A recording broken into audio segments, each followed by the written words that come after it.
कार्तिक कृष्ण रमा एकादशी व्रत कथा। दीपावली के 4 दिन पूर्व पड़ने वाली कार्तिक मास के कृष्ण पक्ष की इस एकादशी को लक्ष्मी जी के नाम पर रमा एकादशी कहा जाता है। इस दिन भगवान विष्णु के पूर्ण अवतार कृष्ण जी के केशव रूप की पूजा आराधना की जाती है। इस एकादशी का व्रत करने से जीवन में वैभव और अंत में मोक्ष की प्राप्ति होती है। धर्मराज युधिष्ठिर बोले कि हे भगवान, अब आप मुझे कार्तिक मास की कृष्ण पक्ष की एकादशी की कथा सुनाइए। इस एकादशी का नाम क्या है तथा इससे कौन सा फल मिलता है, सो सब विस्तार पूर्वक कहिए। श्री कृष्ण भगवान बोले कि हे राजन, कार्तिक मास की कृष्ण पक्ष की एकादशी का नाम रमा है। इसके व्रत से समस्त पाप नष्ट हो जाते हैं। इसकी कथा इस प्रकार है। प्राचीन काल में मुचुकुंद नाम का एक राजा राज्य करता था। उसके इंद्र, वरुण, कुबेर और विभीषण आदि मित्र थे। वह सत्यवादी तथा विष्णु भक्त था। उसके राज्य बिल्कुल निष्कंटक था। उसके एक उत्तम चंद्रभागा नाम की लड़की उत्पन्न हुई। उसने उस लड़की का विवाह राजा चंद्रसेन के पुत्र साभन के साथ किया। एक समय जब वह अपनी ससुराल में था, एक एकादशी पड़ी। चंद्रभागा सोचने लगी कि अब एकादशी समीप ही आई है, परंतु मेरा पति अत्यंत कमजोर है, इसलिए यह व्रत नहीं कर सकता। परंतु मेरे पिता की कठोर आज्ञा है। जब दशमी आई तब राज्य में ढिंढोरा पीटा गया। उसको सुनकर शोभन अपनी पत्नी के पास गया और बोला कि हे प्रिय, तुम मुझे कुछ उपाय बतलाओ, क्योंकि मैं व्रत करूंगा तो मैं अवश्य ही मर जाऊंगा।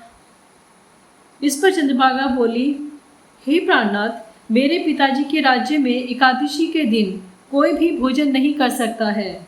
यहाँ तक कि हाथी, घोड़ा, ऊंट, पशु आदि भी तृण, अन्न, जल आदि ग्रहण नहीं करते। फिर यहाँ मनुष्य कैसे भोजन कर सकते हैं? यदि आप भोजन करना चाहते हैं तो आप दूसरे स्थान चले जाइए, क्योंकि यदि आप इसी स्थान पर रहोगे तो आपको व्रत अवश्य ही करना पड़ेगा। इस पर शोभन बोला कि हे प्रिय, तुम्हारा कहना बिल्कुल सत्य है। मैं व्रत अवश्य ही करूँगा। भाग्य में जो लिखा है वह तो होकर ही रहेगा। ऐसा विचार करके उसने एकादशी का व्रत किया और वह भूख और प्यास से अत्यंत पीड़ित होने लगा। सूर्य भगवान भी अस्त हो गए और जागरण के लिए रात्रि हुई। वह रात्रि शोभन को दुख देने वाली थी। दूसरे दिन प्रातः होने से पहले ही शोभन चल बसा। राजा ने उसके मृतक शरीर को दहन करवा दिया। चंद्रभागा अपने पति की आज्ञा अनुसार दहन नहीं हुई और अपने पिता के घर में रहना उसने उचित समझा। रमा एकादशी के प्रभाव से शोभन को मंदराचल पर्वत पर धन धान्य से युक्त तथा शत्रु रहित एक उत्तम नगर प्राप्त हुआ। उसके महल में रत्न तथा स्वर्ण के खंभे लगे हुए थे। वहां पर वह स्वर्ण तथा मणियों के सिंहासन पर सुंदर वस्त्र तथा आभूषण से युक्त बैठा हुआ था। आभूषणों से युक्त गंधर्व तथा अप्सरा इसकी स्तुति कर रहे थे। उस समय राजा शोभन दूसरा इंद्र प्रतीत हो रहा था। एक समय मुचुकुंद नगर में रहने वाले एक सोमशर्मा नाम का ब्राह्मण तीर्थ यात्रा के लिए निकला। उसने घूमते घूमते देखा, वह ब्राह्मण उसको अपनी राजा का जमाई जानकर उसके निकट गया। राजा शोभन ब्राह्मण को देख आसन से उठ खड़ा हुआ और अपने ससुर तथा स्त्री चंद्रभागा की कुशलता को बारे में पूछने लगा। सोम शर्मा ब्राह्मण बोला कि हे राजन, हमारे राजा कुशल हैं तथा आपकी पत्नी चंद्रभागा भी कुशल है। अब आप अपना वृतांत बतलाइए। मुझे यह बड़ा आश्चर्य है कि ऐसा विचित्र और सुंदर नगर, जिसको न तो मैंने कभी सुना था और न कभी देखा था, आपको किस प्रकार से यह प्राप्त हुआ है? शोभन बोला कि हे देव, यह सब कार्तिक मास की कृष्ण पक्ष की रमा एकादशी व्रत का प्रभाव है। इसी से मुझे यह अनुपम नगर प्राप्त हुआ है, परंतु यह अध्रुव है।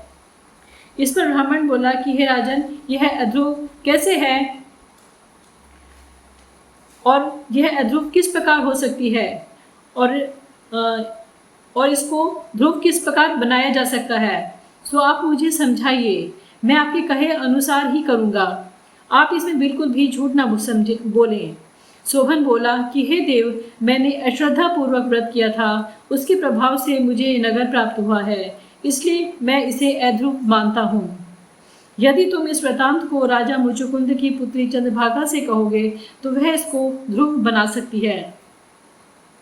ब्राह्मण ने आकर चंद्रभागा से समस्त वृतांत कहा। इस पर राजकन्या चंद्रभागा बोली कि हे ब्राह्मण देव, आप क्या यह सब वृतांत प्रत्यक्ष देख कर आए हैं या अपना स्वप्न बता रहे हैं? इस पर ब्राह्मण बोला कि हे पुत्री, मैंने तेरे पति शोभन को तथा उसके नगर को प्रत्यक्ष रूप से देखा है, परंतु वह नगर अध्रुव है।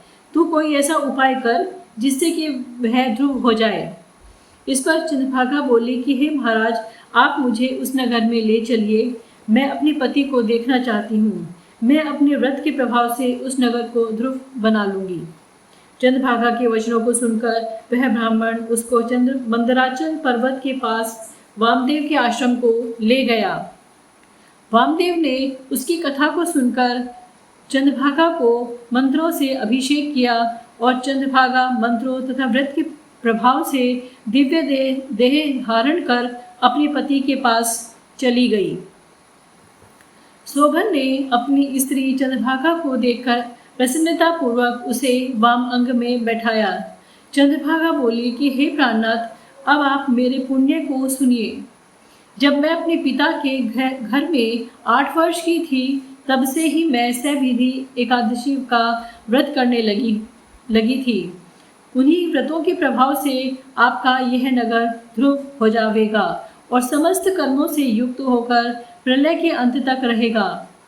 चंद्रभागा दिव्य रूप धारण करके तथा दिव्य वस्त्र अलंकारों से सजकर अपने पति के साथ आनंद पूर्वक रहने लगी और शोभन उसके साथ आनंद पूर्वक रहने लगा।